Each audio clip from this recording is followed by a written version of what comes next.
1. Yohanes pasal 1 ayat 14 hingga ayat yang ke-17 kita baca. Yohanes pasal 1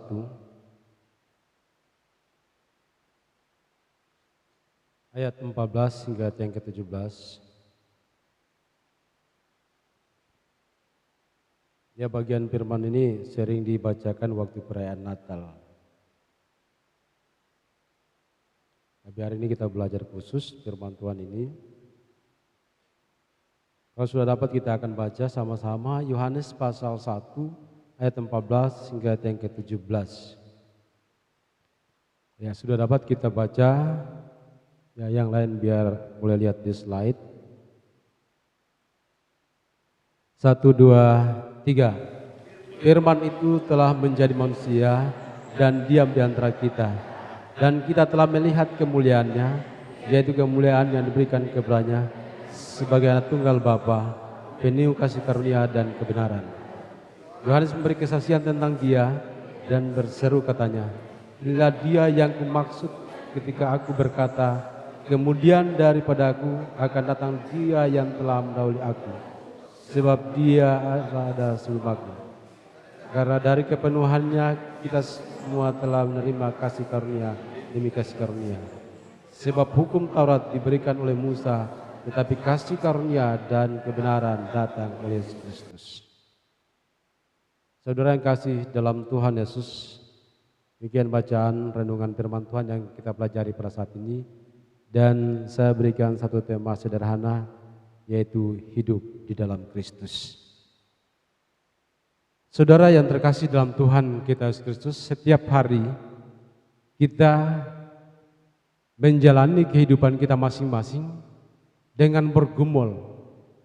Apakah esok saya masih ada atau ini hari yang terakhir? Tapi kadang orang menjalani hidupnya tidak memikirkan hari esok dan lusanya. Hanya hidup saja, hidup dan hidup. Tetapi kalau kita mau bijaksana, firman Tuhan katakan, kita harus menghitung hari-hari kita sedemikian rupa. Kenapa? Karena hari-hari yang kita jalani hari-hari ini adalah hari-hari yang sangat luar biasa, saudara. Hari-hari yang begitu indah dalam Tuhan. Hidup di dalam Kristus.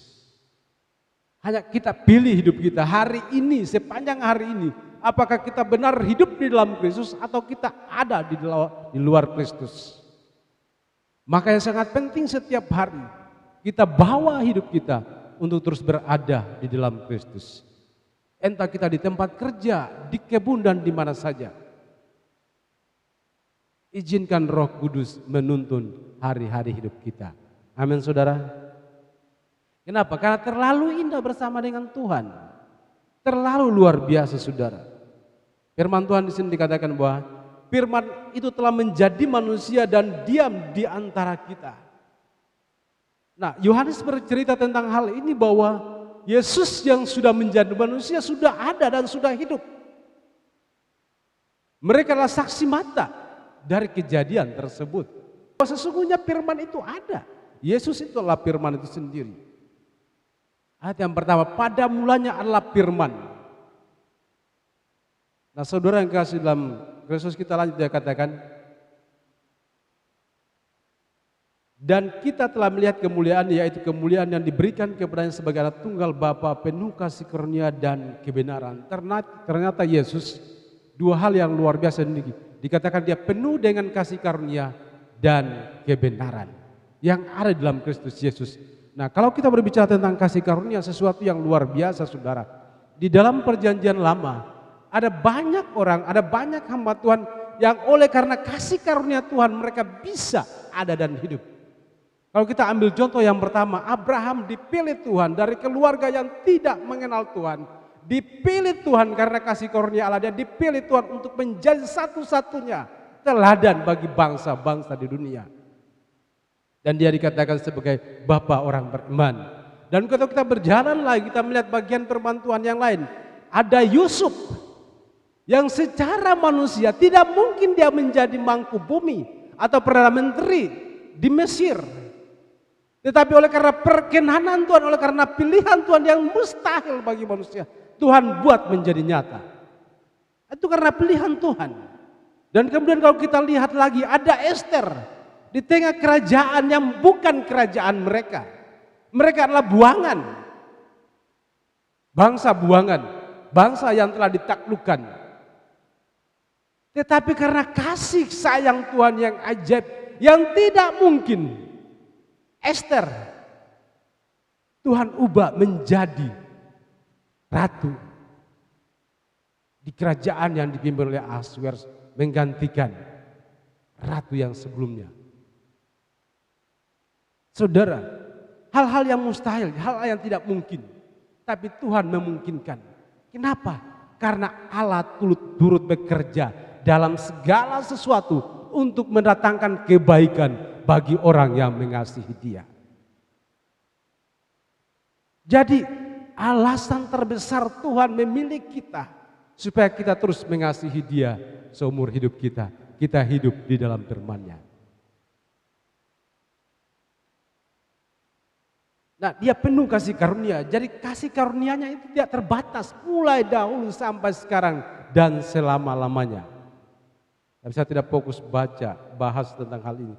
Dan kemudian Dialah kebenaran dan kebenaran. Yesus katakan, akulah jalan dan kebenaran dan hidup. Yesus itu adalah kebenaran. Kebenaran yang kita dapatkan di dunia ini hanyalah kebenaran sementara. Kenapa? Karena kita hanya dibenarkan. Tetapi Yesus adalah sumber kebenaran. Jaksa boleh memutuskan kita benar atau kita salah ketika orang melakukan kesalahan. Tetapi terkadang belum tentu benar keputusan mereka. Atau Bapak Ibu Saudara bisa mengatakan saya orang bersalah. Tetapi belum tentu di hadapan Tuhan. Kadang-kadang kita melihat sebuah perkara, sekilas pandang dan kita memutuskan sekilas pandang juga. Belum tentu benar. Apa yang benar menurut kita, yang benar menurut kita semua belum tentu benar di mata Tuhan. Tetapi apa yang benar di mata Tuhan, di hadapan Tuhan, itulah kebenaran yang sesungguhnya. Karena Dialah kebenaran itu sendiri. Saudara yang terkasih dalam Tuhan Yesus, kita lihat di sini bahwa Dia telah ada sebelum Yohanes. Dia sudah ada, bahwa keberadaannya tidak bisa dipungkiri dan tidak bisa disangsikan.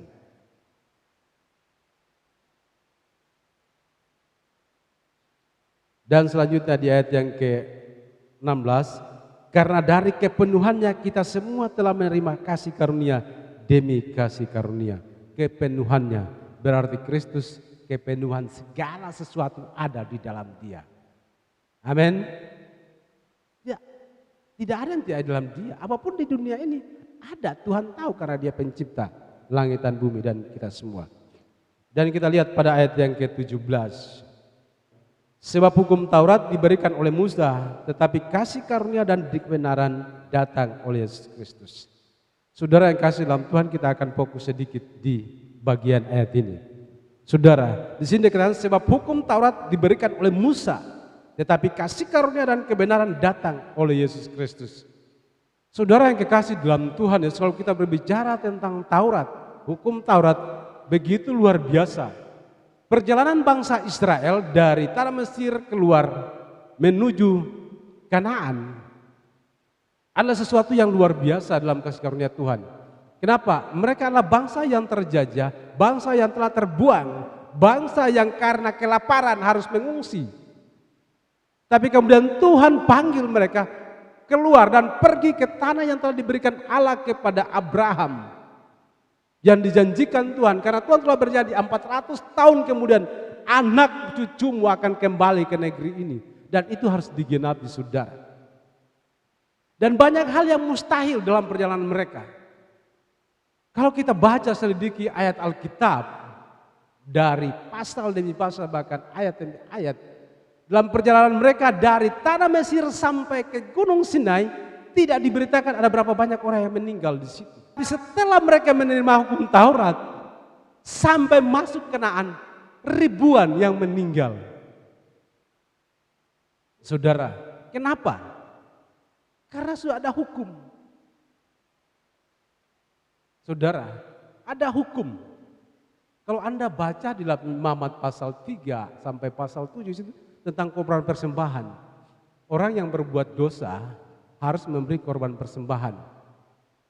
Ada korban penebus salah, penghapus dosa, korban keselamatan. Kalau jemaat yang buat salah, itu terserah, kalau dia mampu ya bisa beli sapi, domba, kambing, atau mungkin yang kurang mampu burung merpati atau terkukur. Tapi kalau hamba Tuhan, imam, itu yang berbuat dosa karena berakibat semua umat berdosa, itu harus sapi atau lembu yang dipotong. Dan kalau hari ini berlaku, Pak Pendeta harus siap pelihara sapi banyak-banyak. Yang jadi gembala harus pelihara sapi banyak-banyak ya. Kenapa? Kalau kita bikin salah, semua umat bisa bersalah dan harus potong sapi untuk penghapus dosa. Dan memang harus jadi kaya, jadi pendeta. Kalau seandainya itu diberlakukan sampai hari ini, Bapak pikir orang jadi pendeta. Kalau kita berikan dari zaman dulu, zaman Abraham, zaman Musa, zaman Harun, itu tanpa Bapak piara kambing, domba, sapi itu masih luas. Amin. Mau Bapak piara di mana saja, lapas saja, tiada orang bakandang zaman itu, betul tidak? Tapi hari ini mau pergi lapas itu sapi. Tunggu dia makan orang pekobon, dicari, apalagi biar Pak Pendeta, letak era gembala, ada paket tua, kendati dia. Kalau makan orang pekobon, tetap didenda, suruh bayar. Kecuali dia pekobon sendiri ya biar saja. Paling dia pestapian tambah besar. Tapi kalau di Bangkurung itu ada satu tempat, kalau sapi makan orang pekobon, dorang hitung DP kerugian dan didenda suruh bayar. Dan memang siapa yang piara harus bak kandang. Tapi zaman dahulu kan tidak ada seperti demikian. Luar biasa. Saya minta 3 orang yang bisa maju ke depan dengan sukarela. Tapi salah satunya Pak Pendeta, saya mohon maaf, saya undang ke depan. Dan 2 orang lagi anak muda atau orang dewasa bisa maju ke depan. Tambah 2 orang lagi.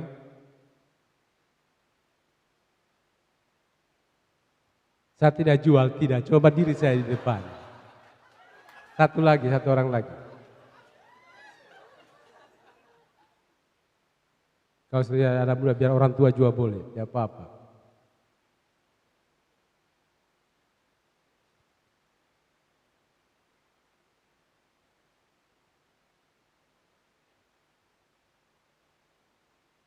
Ya, bisa hadir di sebelah kanan saya. Terima kasih atas kesediaannya.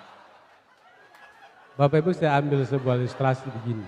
Di dalam perjanjian lama, kalau seseorang berdosa, seperti saya katakan, Taurat itu harus membawa persembahan. Tapi ada syaratnya. Domba atau mulai dari burung merpati sampai lembu sapi itu tidak bercacat celah. Saya kasih contoh, ibaratnya Rian yang berbuat salah. Silakan Anda suruh saya kemari. Ilustrasi contohnya dia yang buat dosa. Saudara Epen, kita ibaratkan dia sebagai domba atau sapi? Sapi ya? Ilustrasi dulu, jangan lu anggap dia benaran. Nah, Pak Pendeta ini tetap sebagai imam besar. Karena posisinya sebagai pendeta kita kasih imam. Kalau satu tukaran kan kurang enak sedikit saya. Jadi saya kasih pas-pas dia pendeta sebagai imam. Nah, pada saat ini dia yang berbuat dosa, dia yang zina, maka ketika menghadap Tuhan, melakukan penebusan, yang diperiksa adalah yang sebagai apa tadi saya lupa? Sapi ya? Diperiksa. Apakah dia bercacat celah atau tidak, layak atau tidak, silakan diperiksa. Lantas atau tidak?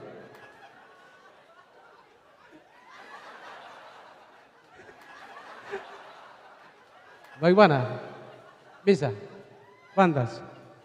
Nah saudara, dia yang bikin salah, kenapa yang ini yang diperiksa? Orangnya masih aman-aman.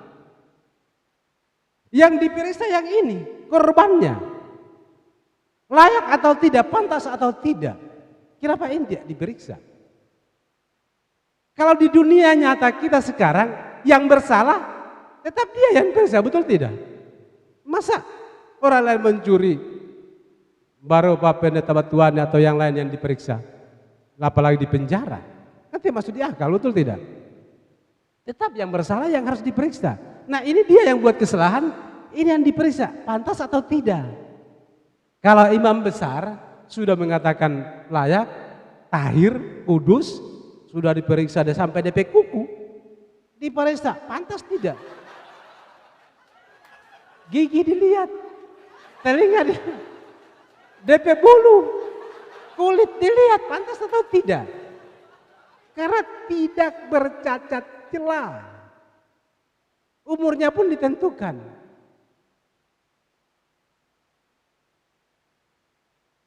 Nah, saudara yang terkasih dalam Tuhan, bahwa kalau di dalam perjanjian lama, kasih karunia Tuhan yang luar biasa itu berlaku. Ini yang bersalah, ini yang dikorbankan. Ini semua tentang gambaran dalam perjanjian, tentang Kristus yang akan datang. Kristus yang akan datang, yang akan menjadi penebus. Khotbah ini gambaran tentang Yesus yang akan mati di atas kayu salib untuk menebus dosa saudara. Bukan si pendosa yang diperiksa, tetapi yang dilihat korbannya. Kalau domba saja melayakkan si ini ditebus dan masuk surga diselamatkan, apalagi yang di sini ketika berganti menjadi Kristus yang tergantung di kayu salib, apakah layak atau tidak kita diselamatkan?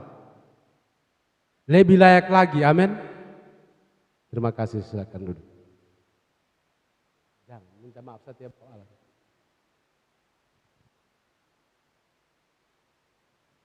Saudara, ini ilustrasi yang sederhana, tapi ingat, kematian Tuhan Yesus di kayu salib, karena memang kita ini tidak bisa selamatkan diri kita sendiri. Kalau seandainya kita boleh selamatkan diri kita sendiri, boro-boro buat apa dia mati di kayu salib? Tidak mungkin. Tapi karena memang kita perlu juru selamat di kehidupan kita. Saudara, ketika kita menghadap Tuhan nanti, yang dilihat adalah korbannya. Makanya orang yang percaya di dalam nama Yesus, dia akan diselamatkan. Karena yang dilihat korban yang dipercaya Yesus itu sendiri, bukan kita yang dilihat. Makanya firman Tuhan kita buka dalam Efesus pasal 2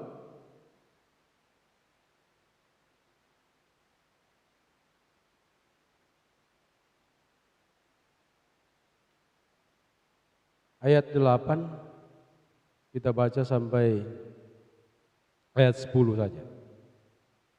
Efesus pasal 2 ayat 8 sampai ayat 10 kita baca sama-sama.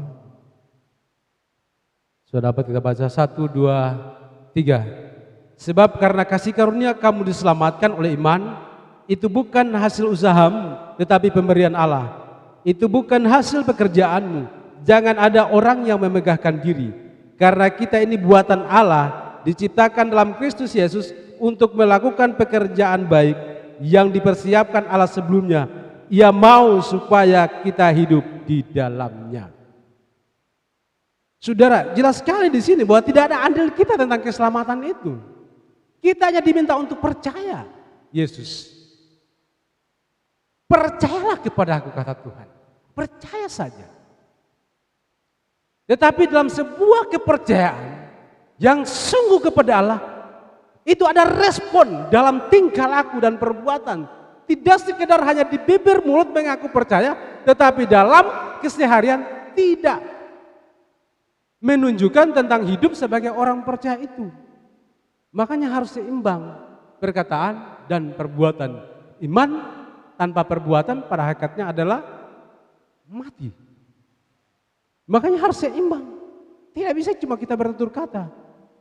Karena Anda berbicara, berteori sampai 1001 teori, sebanyak-banyaknya yang terkenal di dunia, dibandingkan dengan satu contoh perbuatan nyata, maka perbuatan itu yang lebih tinggi nilainya.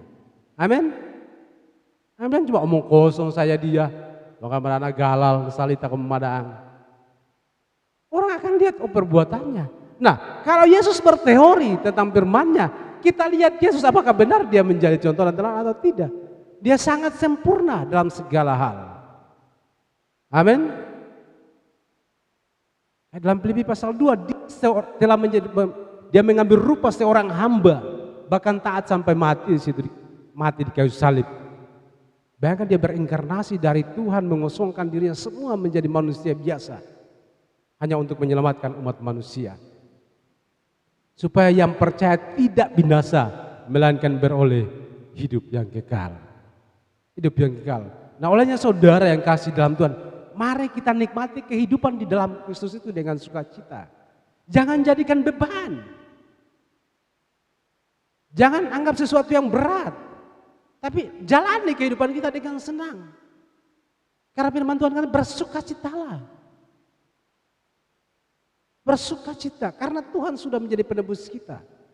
Nah, ketika kita berbuat kesalahan, kita datang akui. Firman Tuhan kan katakan, jika kita mengaku dosa kita, maka Ia adalah setia dan adil. Ia akan mengampuni kita dari segala kejahatan kita. Sederhana, datang akui di hadapan Tuhan. Jangan so buat salah ketika bukan saya. Apalagi Pak Pendeta yang tanya, siapa tadi adik yang mencuri di belakang? Tahu? Dua orang barangkali di sebelah sana, mulai cari alasan. Saya kadang-kadang di sekolah hadapi anak-anak yang pintar sekali berbohong. Kalau baru belajar bohong cepat ketahuan, tapi kalau yang so pintar agak susah membedakannya. Pak, sebentar saja. Oh iya.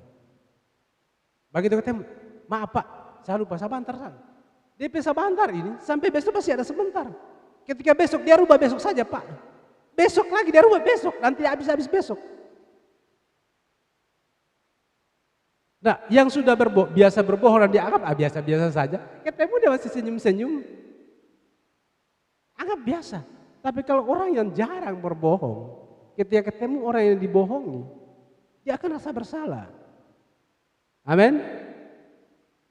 Jadilah orang yang baru belajar melakukan kesalahan. Ketika bersalah, sadar kita berdosa. Minta ampun sama Tuhan dan jujur. Amin. Jangan jadi orang yang keras kepala, keras hati ketika sudah salah. Bukan pergi minta ampun sama Tuhan, malah tidak datang lagi ke gereja. Ini kan kesalahan terbesar. Memangnya gereja di sini ada tulisan, kalau berbuat dosa jangan datang ke gereja. Atau ada di depan. Atau ketika sementara baku marah suami istri dilarang ke gereja. Kan tidak ada larangan seperti itu. Amin. Firman Tuhan katakan apa? Marilah kepadaku semua yang letih lesu dan berbeban berat. Aku akan memberi kelegaan kepadamu. Dia tidak bilang tambahkan bebanmu. Beri kelegaan. Artinya yang berat itu dia lepaskan. Sehingga kita bebas untuk datang memuji dan memuliakan Tuhan. Amin. Tapi ada orang datang ke gereja dengan prasangka buruk, Pak Pendeta itu kalau dia khotbah lama berhenti. Saya kadang-kadang di Bang Kurun dikenal kalau saya khotbah lupa berhenti. Saya kasih tahu memang kalau Anda sudah bosan, kasih tahu yang bataria dari belakang memang berhenti supaya saya lari duduk. Selesai sudah. Hanya terkadang kita sampaikan firman Tuhan, kita mau takut jemaat atau takut Tuhan. Kalau kita takut Tuhan, mengalir saja apa yang Roh kehendaki. Amin. Kadang-kadang kalau kita sampaikan sesuai dengan keinginan jemaat, oh jemaat itu senang, haleluya. Tapi kalau bicara pertobatan, satu-satu yang puji Tuhan, semua tegang. Malam itu karena 8 khotbah. Tapi di sini tidak ada. Amin. Semua orang-orang yang telah diselamatkan Tuhan. Puji Tuhan. Saudara, karena kita ini buatan Allah. Kita dibuat oleh Allah, diciptakan oleh Allah. Bayangkan, coba suami istri yang bikin. Mohon maaf kalau yang pinjam saya tahu. Yang suami istri yang punya anak sendiri. Anda yang bikin berdua, suami istri. Kemudian tiba-tiba Anda lihat di jalan. Ada orang yang Anda tidak kenal, tiba-tiba dia tampil yang Anda punya anak. Apakah ada di sini yang hore sampai anak dipukul? Ada bapak-bapak, ibu-ibu yang senang ketika ada anak dibawa kio di jalan? Tidak ada kan? Ya kita ini manusia. Tahu itu. Apalagi Bapa di surga dia katakan kita ini buatan Allah. Kecuali Anda bukan buatan Allah. Tapi katakan semuanya, saya ini buatan Tuhan Yesus. Jadi lebih keras lah, yakin, jangan setengah-setengah. Saya ini buatan Tuhan Yesus. Sekali lagi, saya ini buatan Tuhan Yesus. Saudara, kita harus percaya dan sadar kita diciptakan Tuhan. Hanya kadang-kadang orang ketika tanya siapa papanya, siapa mamanya. Memang ada turut campur mereka, tapi kalau Tuhan tidak menciptakan sementara dalam rahim seorang ibu bakal janin, maka tidak akan terjadi apa-apa. Karena tidak ada doa puasa, jungkir balik, tidak akan terjadi. Tidak akan jadi anak. Tapi karena Tuhan turut bekerja di dalamnya, maka jadilah anak. Apalagi kita ini. Karena kita ini buatan Allah, diciptakan dalam Kristus Yesus untuk melakukan pekerjaan yang baik. Memang kita dilahirkan di dunia ini dari orang tua. Tapi ketika kita menerima Yesus, kita dibenarkan, kita ditebus, kita disucikan dan dikuduskan. Sehingga di dalam diri kita ada roh Allah yang tinggal. Roh Kudus diam di dalam kita. Makanya Rasul Paulus katakan, adapun hidupku ini bukannya aku lagi, melainkan siapa?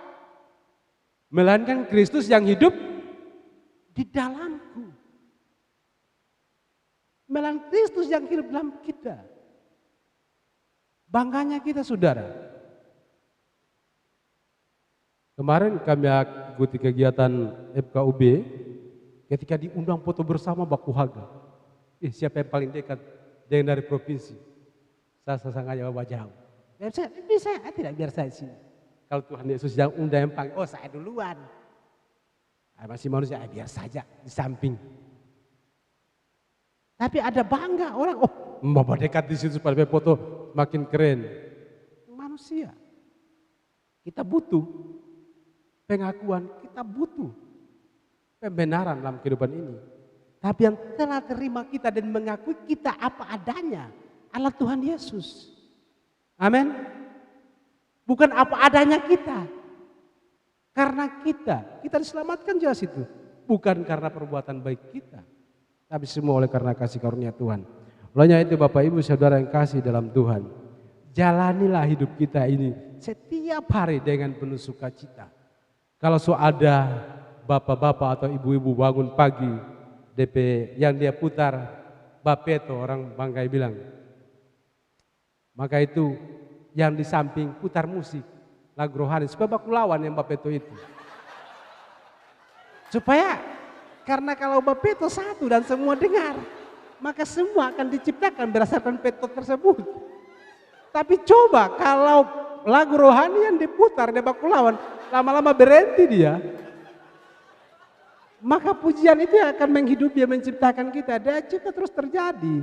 Pikiran kita dipengaruhi. Kadang-kadang kalau so dipeto di rumah, ketika sampai di sekolah, kalau saya yang guru, lihat itu anak-anak seolah-olah orang lawan saya. Karena apa? Dia marah. Dia habis. Belum tentu kita yang salah, bisa dimarah duluan. Kadang-kadang hal sepele so dipeto dan tidak berhenti. Karena ada orang jadi kebiasaan, kalau so talajir Bapeto, dia putar DP kaset 20 tahun yang lalu sampai hari ini. Makanya tidak habis dari pagi sampai sore, harus 20 tahun kemudian dia kelar. Karena apa? Tidak berhenti. Tapi orang yang telah ditebus Tuhan harus cepat berhenti. Amin. Apalagi baku marah. Ada yang sampai tunggu Natal, tahun baru baku maaf. Kalau masih dapat Natal, puji Tuhan. Kalau tidak, bagaimana? Firman Tuhan bilang jangan biarkan amarahmu sampai matahari terbenam. Tapi ada orang bilang, tilia sopi moko ayong. Tunggu sampai kapan? Anda masuk neraka. Orang yang Anda benci, senang-senang saja. Anda yang kepahitan. Jadilah penyakit. Makanya itu kita harus cepat-cepat bertobat.